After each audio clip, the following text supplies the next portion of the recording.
we're going to help them because that's what family do. They've been a part of this whole Facebook crew since we really started doing the show. So, and for them to call me to make it known that they do have cancer, they said it was okay to let all y'all know. So, not only can y'all pray for them, if you want to reach out, you can. If you want to go over there and buy that T-shirt to help them out, please do. Like I said, we're not taking any of the funds. The shirts are $24. The only reason why they're not 21 like they normally are, because the other money, it helps us get the merchandise and all the stuff that's necessary so we can get it out. So we want to make sure that they know that we love them and that we are their family too, because they was with us through hard time. We want to make sure we're with them. So everybody, welcome back our next guest, because I see him on deck right about now. Now you remember John that is actually running for Maryland's governor, that was on the show last night. Well, we got his campaign manager. I mean, when I say his campaign manager, he likes Secret Service, y'all. He likes Secret Service. So Dave, bring Marco on. Marco, who's Tracy? Tracy's my wife, and this is her computer. Hey, Tracy. Yeah, she'll probably come home from work here any minute. But hey, Lucretia, thank you for having me on. Thank you, Marco. It's a great pleasure, and what a great interview you did with John yesterday. I want to thank you very much for that. He was an easy interview. I didn't have to pull anything out of him. You know, when people are doing it for the right reason, because they don't have to have any kind of script in front of them. It's coming purely from their soul and their heart. And that is how I would rather talk to people, not ask them questions, but actually get to know the person. So to me, if I lived in Maryland, I would get up there and help John. And I would be up there with Miss Mary Phelps and also burning flowers. And we would be going door to door, because I feel like how you say it? Maryland, but no, they call them Mariners. Mariners, actually. Marylanders. Marylanders. You know what? It's fine. We know what you're talking about. They need great representation. But not only you have a background in the government, but you have a background down here in my home state of Georgia, which is Gwinnett County, one county over from us. What made you leave Georgia and then go up into the cold? Well, it's not cold all the time. My wife, who's from Conyers, right near there, she said when we moved up here, she goes, I've never seen 4 seasons before, because you know what winter's like down there. I mean, it's even worse when we were in Savannah. Winter is going to be, I think that's going to be Wednesday this week, and then winter's done.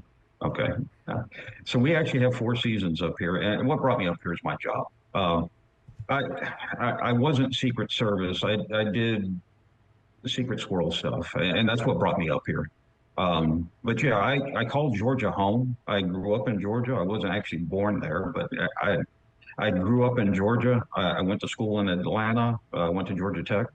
Then I became a Gwinnett County police officer, right next door to you. In fact, part of Loganville is in Gwinnett County. Yes. And then joined the Army, went off, and for the kind of stuff that I did, this is the center of the world up here. So that's what took us away from home.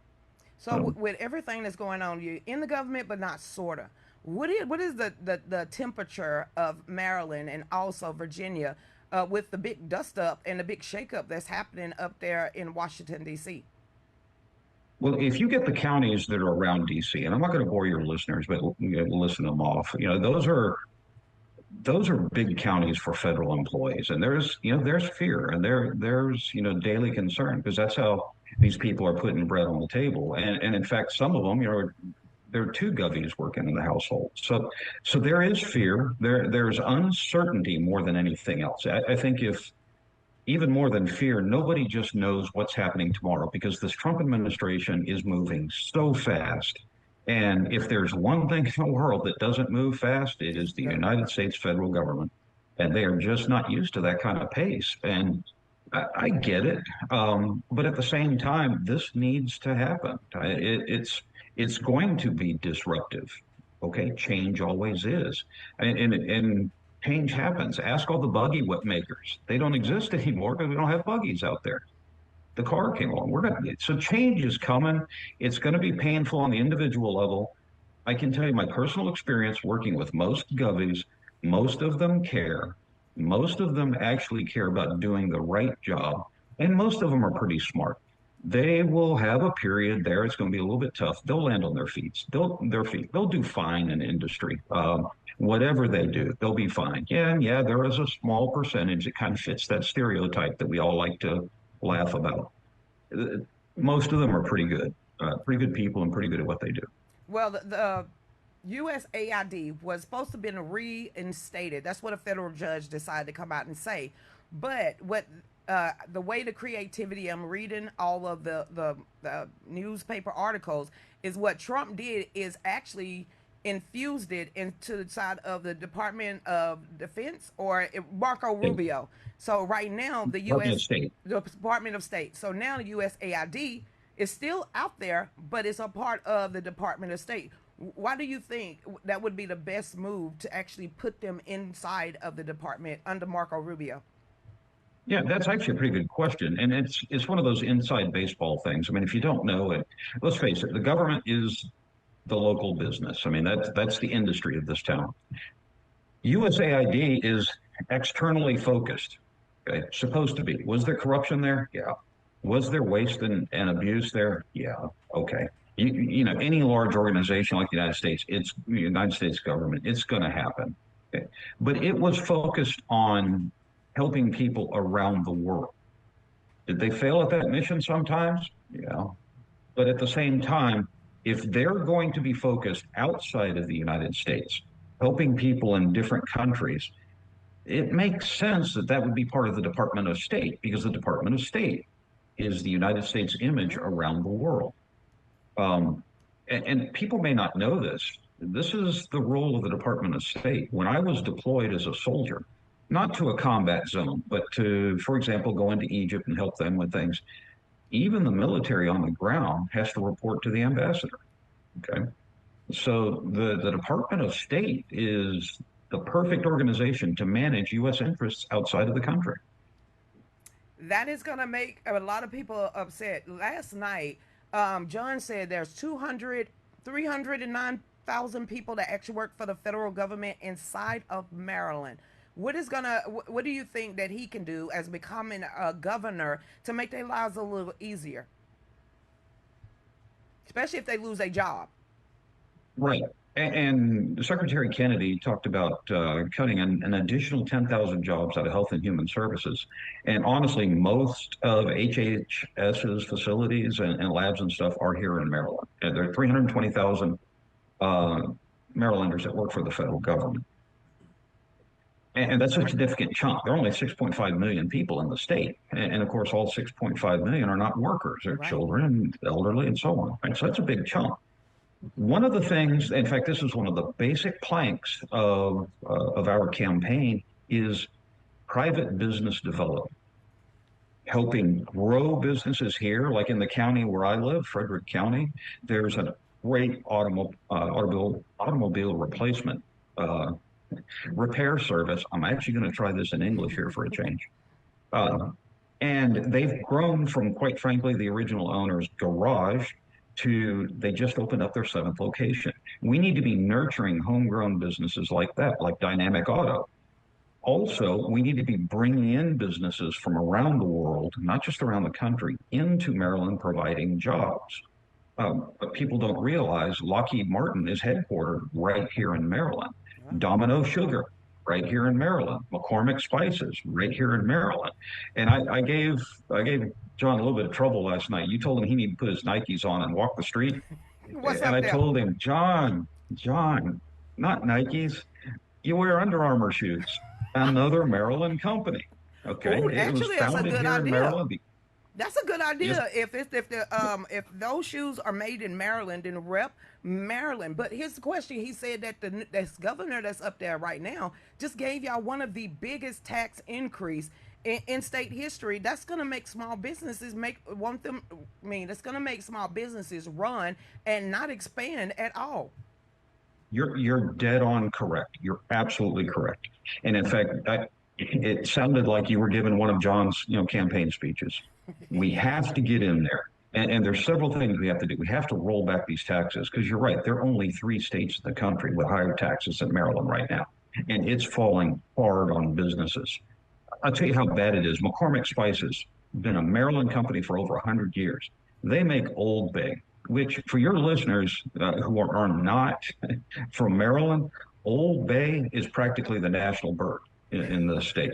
People put Old Bay on Old Bay. We had some good friends that once their son turned 3, they had to put it in a high cabinet because the kid was taking it and eating it with a spoon.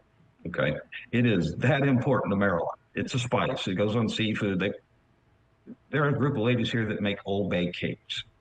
Okay. It's Okay. that important to Maryland. And McCormick Spices said, with these business taxes, we're thinking about moving to Virginia. You can't have Old Bay not made in Maryland. Okay. That's just like, that's like, I don't know, a football team, we'll call them the Colts, just one night leaving Baltimore and going to Indianapolis. It's that emotional. Then what Yeah. can happen? And so we have to reduce regulations on businesses. We have not wipe them out. There's a place for them. We have to reduce taxes. Boy, do we have to reduce taxes, not just on businesses, but on Marylanders in general. And we need to create an environment in which businesses want to come here. I have personally talked to a number of people that there's so many advantages to Maryland. I'd love to move there, but I can't afford it. I'm talking business leaders. They just can't afford it. We've got to rein in this legislature and this governor. The governor's name is Wes Moore. We're starting to call him Tax Moore, Governor Tax Moore. And I don't know how he runs from that because this is one of the biggest tax increases in Maryland's history. But remember what John said. He just got elected, so he's only served been a governor for like one term. If he's already breaking the back of the people of Maryland, because like I was telling John, money rules the world, and it definitely rules people homes and their kitchen tables. And once that is affected, that's when people start feeling a certain type of way. I would hammer that.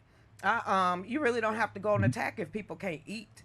You don't even have to go on attack of policies if people cannot make ends meet or bring groceries in on the table. So the grassroots effort is his best way to go, and that is getting out there talking to red, yellow, black, white, gay, and straight. Because if you can't live and you cannot survive, that brings out a pure raw emotion under you, and that's usually what brings people to the voting booth. So when it comes to the voting booth, and because it is a blue state, how do you feel being his campaign manager that he can bounce from county to county to county to make sure he gets out there, meet and greet, get to know these people, and ask them their concerns?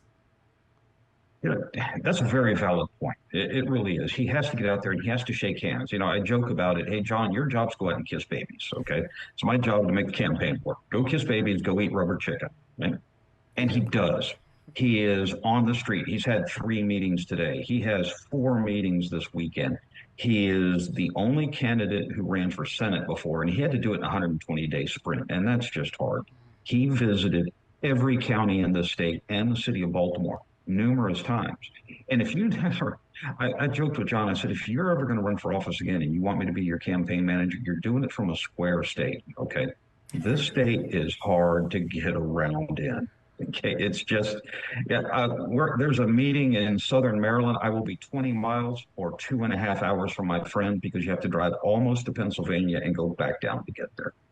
It's a hard state to get around in. Wow. And John did it in a 120-day sprint for Senate. We've already been in 3/4 of the counties in the state in this campaign. And the way we're going to overcome that deficit with the Democrats is, first off, voter Trump went a long way towards helping John get elected 2 days ago with Yes, he the did. executive order on voter integrity. Yes, he did. Okay, there's a lot of that in Maryland, but it never gets reported because everybody just knows Maryland's Democrat. Number 2, we are hearing from overwhelming numbers of Democrats of every demographic that you can possibly imagine. They are furious. They aren't just tired of it, they are furious. I'm not going to mention other shows, but there are other local shows on the various channels on here. And the rage, not just the anger, the rage is real. People are tired of Governor Tax Moore. And so that is what we're tapping into. We expect a huge number of crossover votes, and we're reaching out. And we're going to do something that no governor in Maryland, no gubernatorial candidate in Maryland has done in at least 30 years, probably longer. They always ran as individuals. I said, vote for me. I'm running for governor. We are going to co-campaign, Ooh. co-fundraise, co-message up and down the ballot. I don't care if you're running for city council in a 2,000 person town. If you're running and we're appearing in the area, we want you there so we can help and support you. And by doing that, we have a plan to break the Democrat supermajority in the legislature and make it to where they can't just automatically override John's veto. I And he kind of will like be the that. governor. You think the egos are gonna mesh well together?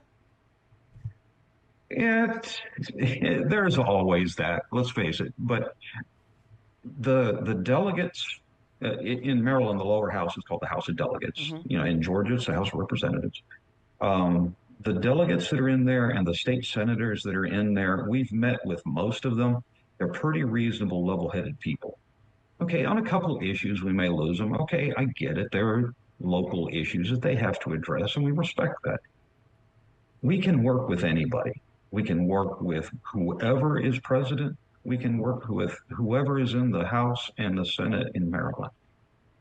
We think that our common sense, pro business, pro Maryland taxpayer policies will cross party lines. And I don't think we're going to have a problem most of the time with the egos. Let's face it, they're politicians. It's going to happen. Got it. Yeah. Well, with So Baltimore being one of the biggest constituents and voting blocks up there, how are you going to break into that blue wall? it's less of a blue wall than you think. And it's very easy to think of Baltimore as four different cities. They're four very distinct communities. Okay.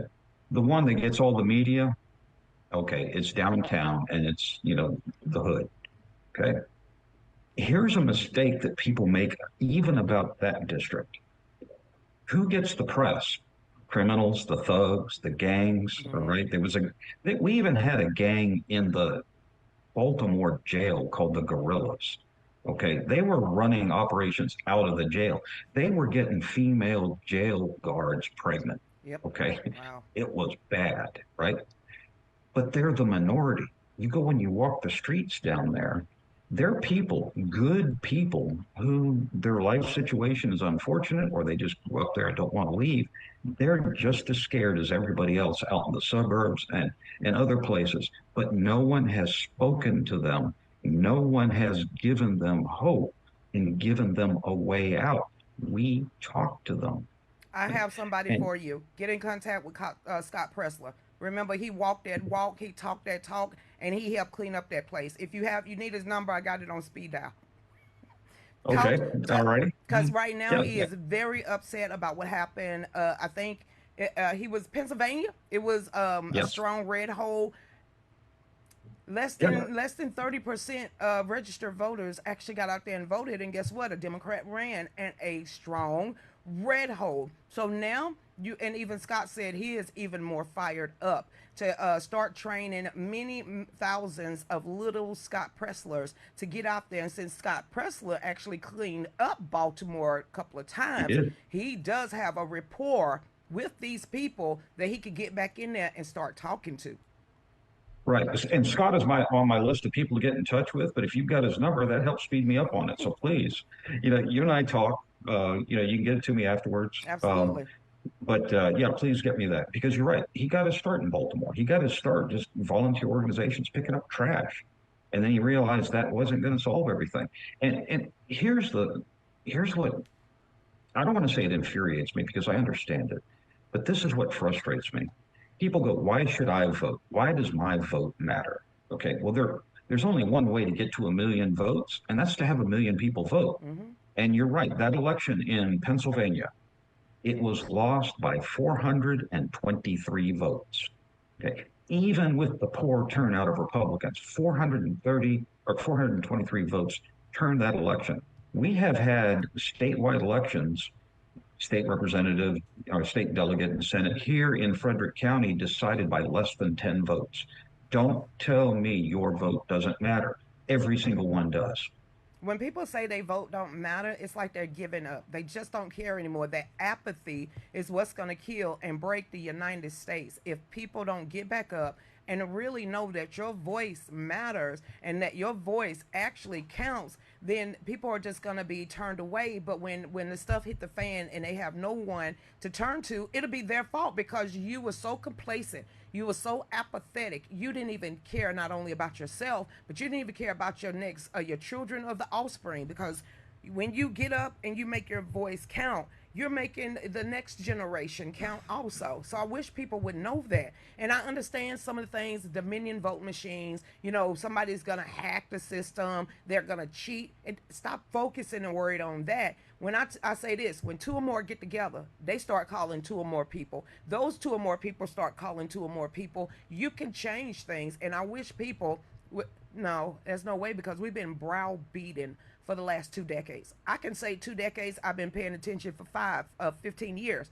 But in the last 2 decades, you really can feel why the grassroots don't feel like their voices are heard. Because look what we dealt with in the scamdemic and the shutdown of it all. They completely are sitting representatives, senators, Congress people. No one spoke up for the American citizens until 2 years in, and that was Ted Cruz and Marco Rubio. That was the first two to get out there and say, yo, this is unconstitutional. Y'all need to stop this stuff, and we need to start asking questions.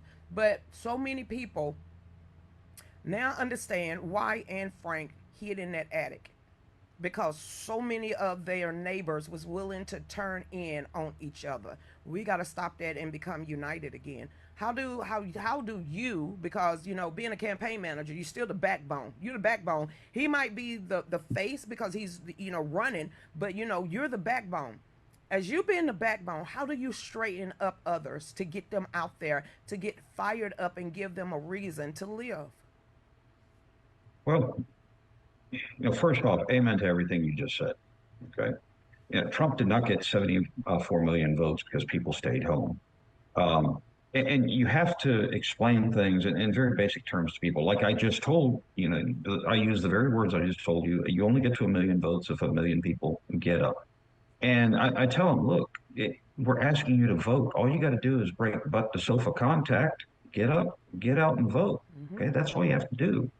Okay. And we've got this campaign broken down into 4 phases. Now, phase 1 that we're in now, we're building the structure, we're building the relationships, we're doing our initial fundraising, and I'm not going to hit up your listeners all over. I want them to support your family there with the cancer problem, please. But if they go to our website and like what they see, you hit the donate button, and let me tell you something, just like every vote, every single dollar counts too.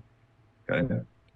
By doing that, we're able to get the message out. We have a plan for messaging, and we're doing the grassroots, and we're explaining to people the importance of bring your neighbor, bring a person from your church, bring your coworker, and like you say, for 2 becomes 4, 4 becomes 8. Pretty soon you're talking 1 million folks. We're gonna win this thing, but we got to put our Under Armour shoes on and hit the street. What artists do you have up there? Because it's springtime getting ready to happen, summertime, fall time, festivals, potlucks, picnics, rallies, events, concert, kissing babies, going to baptisms. What else can I say? That is how you're going to go and serve the homeless and the needy. That is a great way, because you are boots on the ground. And he is out there with his sleeves rolled up. I would say wear a t-shirt or something, not sleeves rolled up. I know the significant. I'm going to roll my sleeves up and get down to business. Yeah, get him a t-shirt and some blue jeans and some tennis shoes. And he become a little bit more, he's more relatable. When you go into a neighborhood and politicians come out there and they want to talk to you and they dressed up as a politician, who are you speaking to? Because most of these people, when you go out here and have something outdoors, they're coming just as they are. So that is a great way of actually relaying to these people, because he is going where they are. So if you can get some concerts started, small venues, picnics, different things like this, have having clubs, different clubs put it on. VFW is putting it on. You with your police and military background, everything that can also happen. Reaching out to the VFWs, American Legions, having these Hmm. talks, having these banquets, and that is going to get his name out there because I can guarantee you, raise your tax man ain't going to do this. He already think he got a shoe in. All right. Well, first off, you're now hired. You're part of my campaign, and thank you. I Okay. love your passion. I love your ideas, and you're dead on right. And here's one thing that's interesting about Maryland. When I lived in Georgia, I didn't have a good or bad opinion of Maryland. I didn't think about Maryland. It just in Georgia, you don't think about it. You have no idea what Maryland's like. Yeah, there was all that mess around DC. Yeah, and then there's the stuff on the ocean. You got Ocean City is a great place to come recreate. And I just thought it was like, the rest of the Atlantic coast. You know those horses that go to the barrier islands and swim around? Those are in Maryland. Okay, Y'all have just to wild my horses? Y'all have wild horses just running around. yes, ma'am. Wow. Yeah, the Assateague horses, and they live on the marshy islands, the barrier islands, and they swim back and forth from island to island. You can go out there, and if you camp, they will stick their nose in your tent, and you better feed them because they're hungry. But just to my east, there's rolling farm country that is just absolutely beautiful and productive. Maryland is a very agricultural state. I live on the first mountain coming in from the east. I live in a forest. Camp David's right down the road from me. Hey, that's how nice it is around here. The Camp David is there. There's a lot in this state. And because of that, there are festivals and events all day long I during the think you got summer and another spring and summer. volunteer. Her name is Sheena.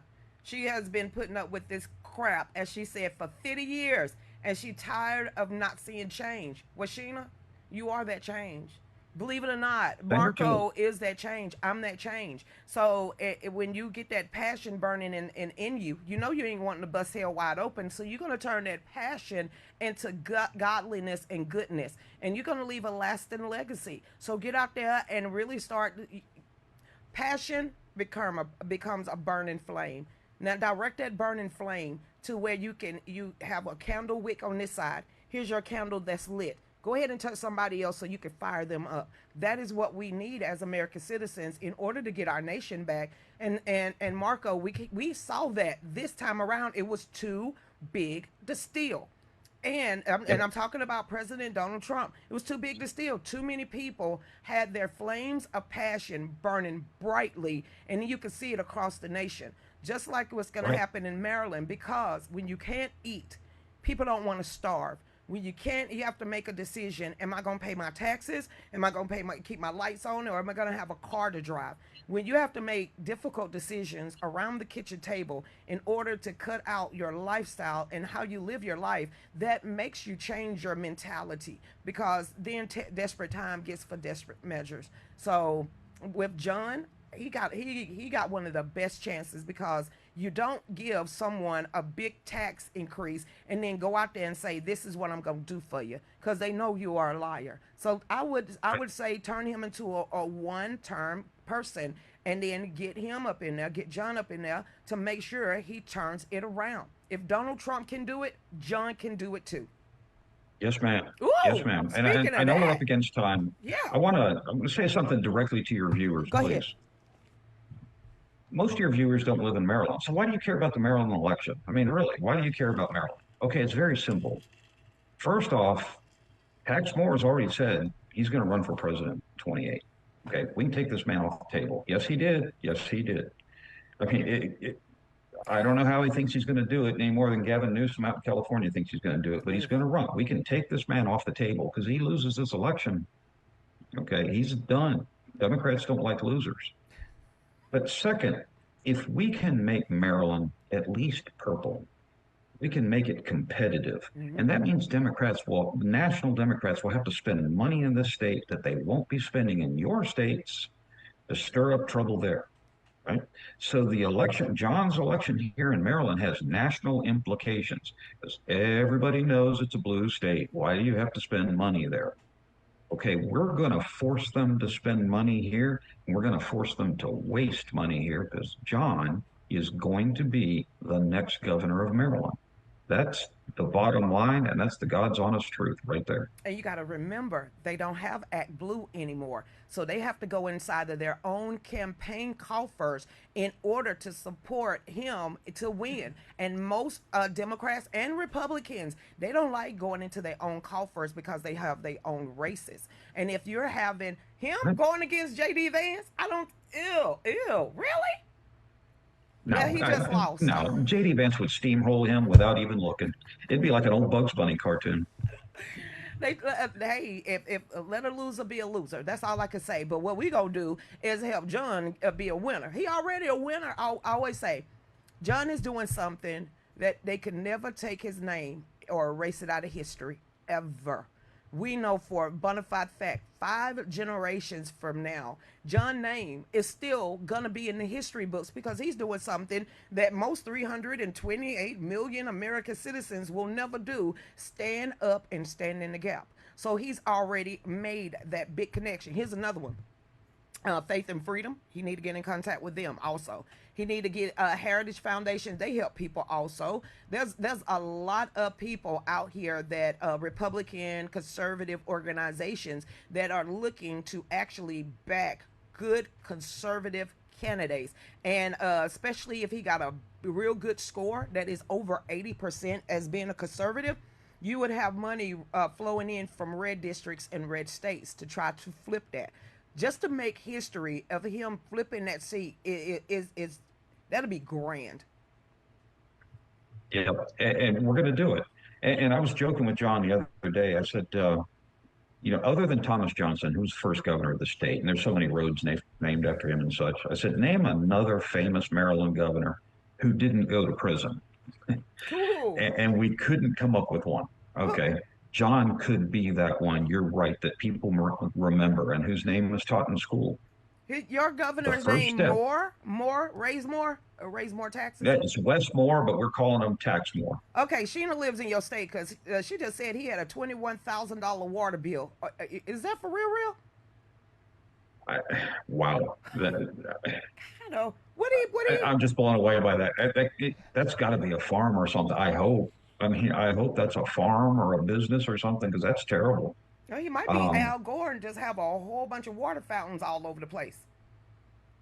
I Nope. don't know. I don't know. I can tell you, energy rates are going up here. Our electric bill this winter was twice it's been what it's been before. Yes. Why though? And we keep our house cool. We like it cool. Do you think it was? Do you think John can put a cap on any of this, or this coming down from the federal? The federal.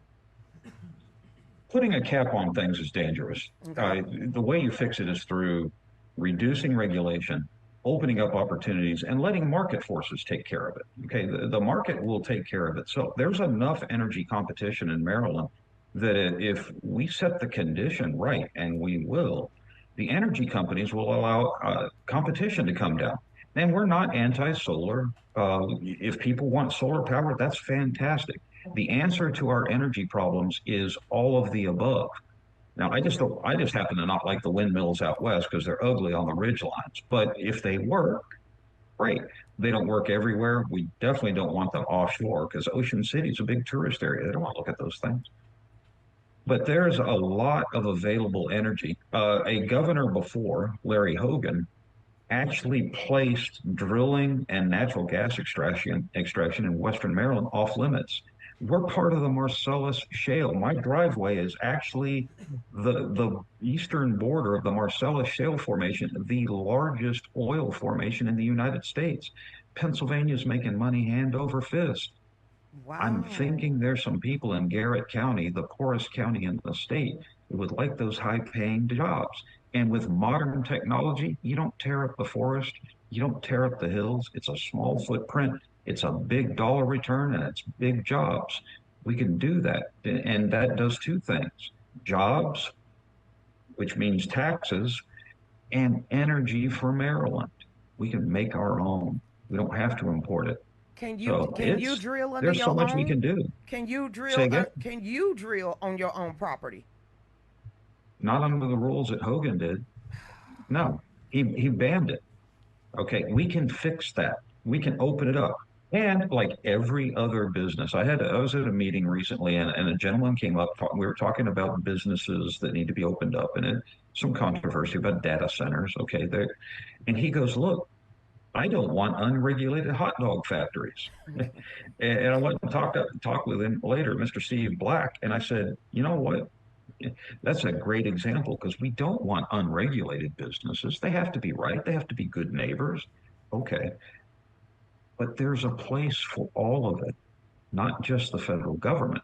And Maryland, a report came out this week. Maryland is the #1 state in the country at risk for recession from all of the Doge cuts. Why? Because our economy is based on the federal government and they're downsizing. We have to diversify. We have to do more. And there's no one industry that's going to do it. We want them all to come in. Everything from high tech to janitorial companies, startups. And why does a woman who wants to open a hair braiding shop have to go to cosmetology school and then do 1,500 hours of internship before she can braid hair? I've been Well, braiding who my thought that was own. a Who thought that was a good idea? I braid my real you if wow, that suck. That's stupid. That to yes, braid hair. they have to pay for cosmetology school is not cheap. Okay. They have to go to hairdresser school and then do 1,500 hours of work in cosmetology to braid hair. How many women are we keeping from having that life-changing opportunity because they have to invest tens of thousands of dollars before they can braid hair? Come on. I mean, what do you do when you want to braid your own child hair, and maybe one of their friends wants you to come over there and braid that? I've been braiding hair since I was a little girl. It's so simple and easy, and I can still braid my daughter hair. Okay, she does Yeah. kick me back a little change, but that's okay. Then we gonna need that unburdened regulation taken away. Yes, ma'am. And I can come up with thousands of them. And don't even start me on all the multiple agencies in the state. Don't even start me. We don't have enough time tonight to talk about that. I know, because we only got 2 minutes left out of 40. You know, we've talked already. We got less than 2 minutes out of 40. See, me and you and It Dave doesn't could. seem like it. Does So not seem like it. Yeah, I enjoy talking to you on the phone. I love doing this. And this is Lucretia. Just next time I'm in Georgia, I am stopping by and hugging your neck, and that's all there is to it. April the 12th, we're having a rally right here at the house. April 12th, I'm going to be out in Western Maryland with John, shaking hands, kissing babies, and eating bad chicken. You got 1 minute Um, and 20 seconds. I'm gonna let you end this out. Go ahead. All righty. Lucretia, thank you very much. You and Dave both. Your hospitality is great. And for your for your viewers, remember, Maryland right now, this election has national implications. This will impact your state, particularly depending on how that election goes in Wisconsin for their Supreme Court. That could mess things up. This could be the counterbalance for that. This could bring Democrat dollars into Maryland that won't be used in your state, and we can take tax more off the table as a national candidate. And we can do it right here with your help. And we can't do it without your help. And thank you very much, all of you, for your attention, your prayers, your donations, and just for caring about our beloved nation. Thank you so much, Marco. And I hear your wife in the background. Thank you, Tracy, for allowing him to use your computer. I was everybody. Y'all stay tuned. We'll be right back. Go ahead, Dave. All right, thank you. Thank you. Voting member of the NRA. My name is Lucretia Hughes Kluken. I will never compromise my beliefs in God, family, our country, and my Second Amendment. I am running for the board of directors of the NRA, and I would appreciate your vote.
You know what?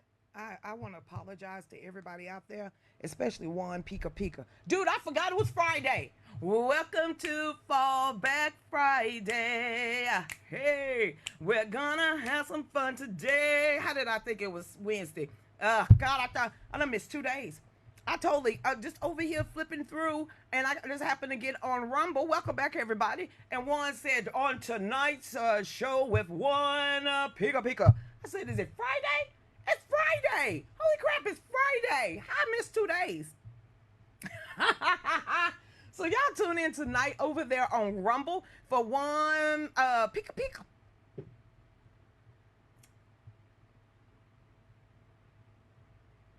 One habanero paquicho. Pachica.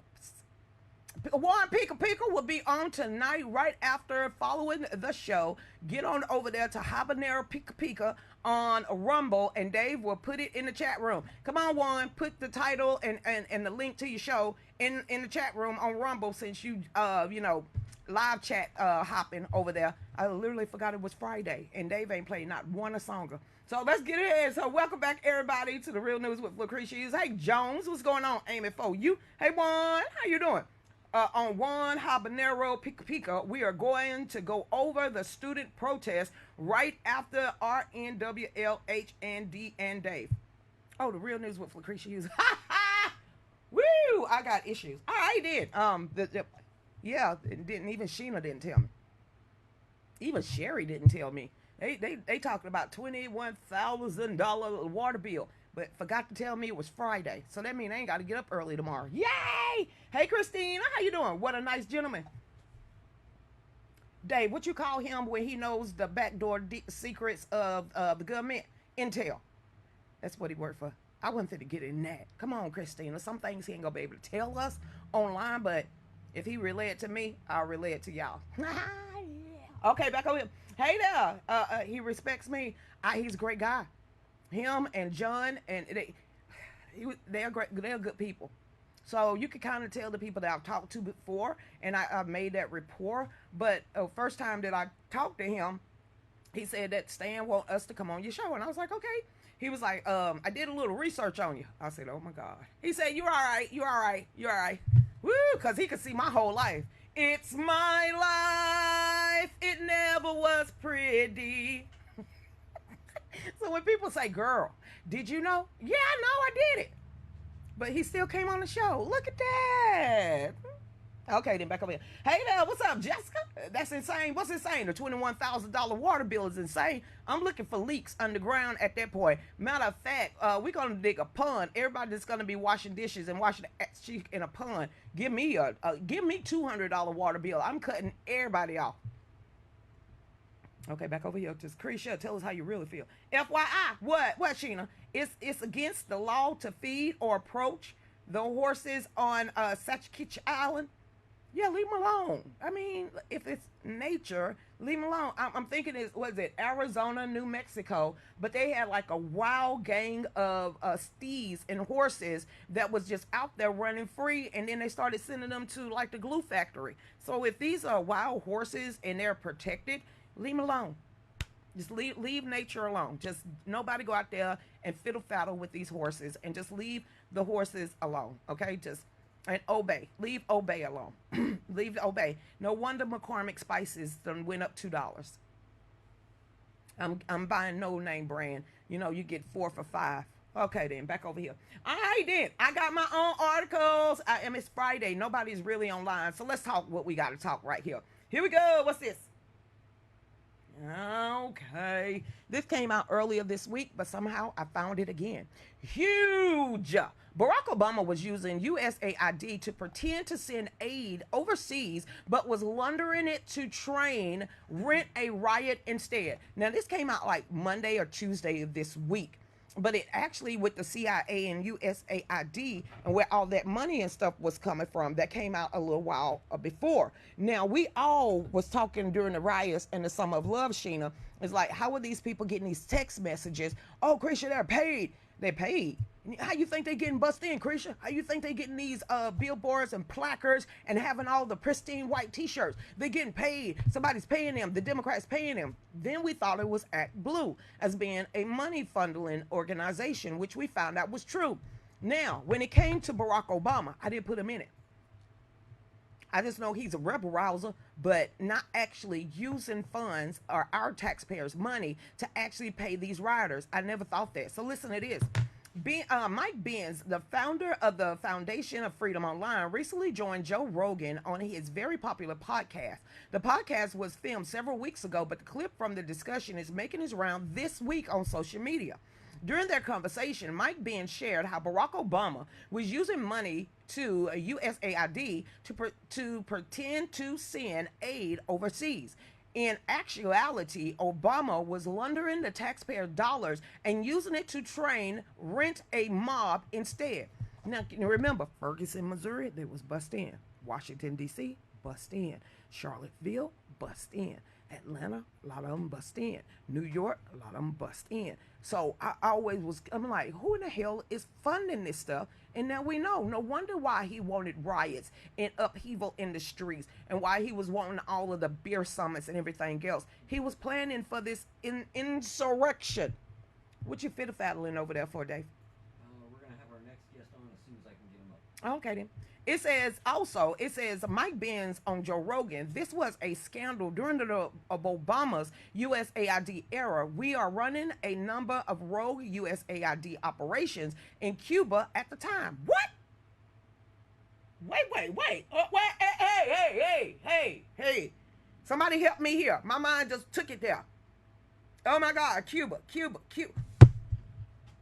Who the hell opened up Cuba in order for us to start trading Barack Obama? It was during his time. This is why he did this. Okay, we're going to keep going. I'm simply showing the American people where your tax dollars are going and how these things are structured in order to systematically fool you and to fool Congress and to fool the White House. It says USAID pumped 1.2 billion with a B in, and we sponsored these active groups and these civil society organizations to learn how to use Facebook, learn how to use Twitter, learn how to use hashtag, learn how to coordinate street protests so that everyone knows where to go. Oh my God. Was it Paul Wall or somebody over there on D-Live brought that up about these rioters getting text messages of where to meet, who's going to pick them up, how much money they was going to be given, and then how not to get caught. And it was all funded by $1.2 billion of USAID, which is our taxpayers' money, to tear up our own damn city streets. Is that where them pallets of boulders and rocks came from that were just sitting out there in the street? It all came from the $1.2 billion from U.S.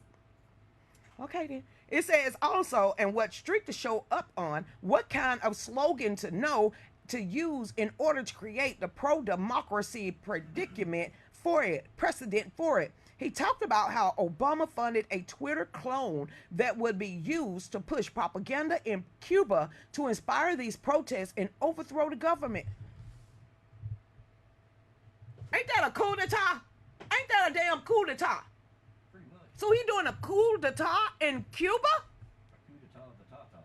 And they 90 miles away from Florida. And then we're wondering why Russia was down there, China is in Cuba, and all them building shipyards and stuff. Oh my God. Obama did this?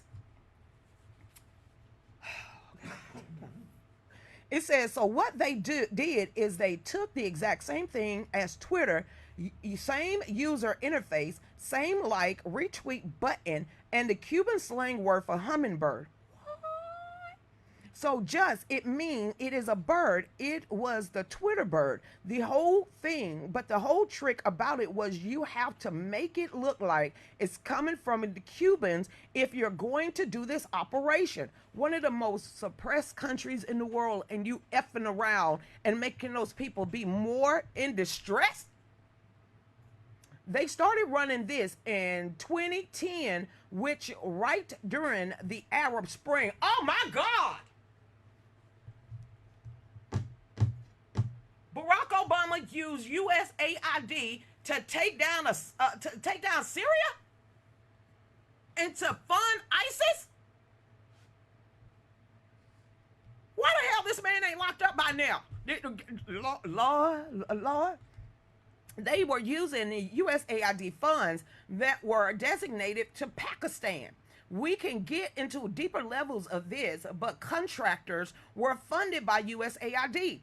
The data would then be used to micro-target efforts towards anti and pro-government users. In Cuba, the developers aim to, at first, use non-controversial content such as sports, music, and hurricane updates. What was the plan the whole time? Once they built up enough subscribers, they would begin to introduce political messages on social bots and encourage dissidents in this. AstroTurfing. Oh my goodness. The whole point is, once they hit a critical mass, they would create a riot. In Cuba, these people are already poor. You're using Cayman Islands bank accounts, offshore bank accounts. You're saying you're earmarking it for Pakistani aid, but the money was never sent to Pakistan. It was sent to Cayman Island to fund the whole damn operation. How this dude ain't in jail? How the hell he ain't in? Now you know why Democrats are losing it after President Trump shut down USAID, because it goes back to Barack Hussein Obama. It was the Democratic Party slush fund. Lucretia, what you scratching your head for? If you got the audacity to go on Joe Rogan and say all this and you got to prove it up, why you didn't go to the State's Department? Never mind. Don't answer that. Don't. It clicked in my head right when I said it. For what? Because they wouldn't have walked out the damn door. Wow. Obama-nation is what I call him. This dude has caused more problems for America and American citizens. Syria. I could never understand. Melissa, I could never understand why Barack Obama would never call ISIS ISIS. He was always ISIL. ISIL. It's ISIS, sir. And if you do not call them for who they are, I never knew. Now we know. They was paying for ISIS to go against. No wonder Russia got meddled in it and picked their side. No wonder Putin saw what was happening even during the Arab Spring and that big riot and whoosh. Look, Karma, my foot is just tapping. I'm just stumping right now. It's just like it's cohesive together. Government do not care about humanity, using our own blood, sweat, and tears, money to destroy us. They hate humanity. Cuba was a mafia stringhole. Now it's a mob.gov. Oh my. 90 miles away from Florida. They caused this. Did my jaw just clench? Yeah, it did, Martex. My jaw. Talk text. I knew Obama was crooked when he bought in all of the Muslims and put them in. Oh, you remember that? You remember the Muslim Brotherhood? He cared more about gay folks and Muslim Brotherhood than anybody else out here in America, and overturned our country. What the hell is going on in Texas, and how y'all building a huge... What's going on in Texas with the Muslim community? Y'all might want to check that before you have Sharia law. That's all I'm saying. Whoever live in Texas, that's stupidity. But y'all can continue going ahead and doing that if you want to. It's a piece of hair getting on my nerves. If they got all this information on Barack Obama, Trump, I think it's about time for you to take his security clearance. I'm just saying. That's just me and my personal conviction at this point. Hey, Vicky, how you doing? What's this? I remember that. I remember it all. We lived it. See, when they say Americans have a short-term memory, I don't. Matter of fact, I don't know too many females. I don't know too many females. We are good at remembering the minute of things, even dates of when stuff happened. That's how we could throw it back up in our husband faces because they don't remember shit. So it's like women, we remember where we was at any particular time in our life, and especially if it was a big event. And that Arab Spring and the ISIS situation was a big. Oh God, Christian, where your head go? Anybody remember the Coptic Christians? Anybody remember the Coptic Christians was like on Black Mountain? They had been forced up there by ISIS and Boko Haram, and they was getting picked off. Ping, ping, ping. And Barack didn't want to go rescue those people. But we did anyway. And now what we finding out about Benghazi? Oh my God. Oh my God. Oh my God. Now we know. Now we know why they was fighting for 8 hours. The only reason why they even, because they was covering their own ass. Benghazi was a big cover-up, a huge cover-up, and we're just now finding out about it. But I knew they was lying with Susan Wright. I still know where I was when Benghazi hit the mainstream. I was sitting there with the flu watching it on TV, and I said, this ain't right. They left our soldiers behind, and now we know why they was telling all of those soldiers over there to stand down. They was covering their own ass cheeks on the bequests and the backs and the souls of our soldiers. Karma, it's very upsetting. It's very upsetting. I saw a video in which Barry said he was not born in the United States. He was born in Kenya, just like his grandmother said. His brother came out and told you that. Well, look at that background. Hi, Benji. In the Oval Office and everything. Let me see where Monica Lewinsky feet was hanging out at.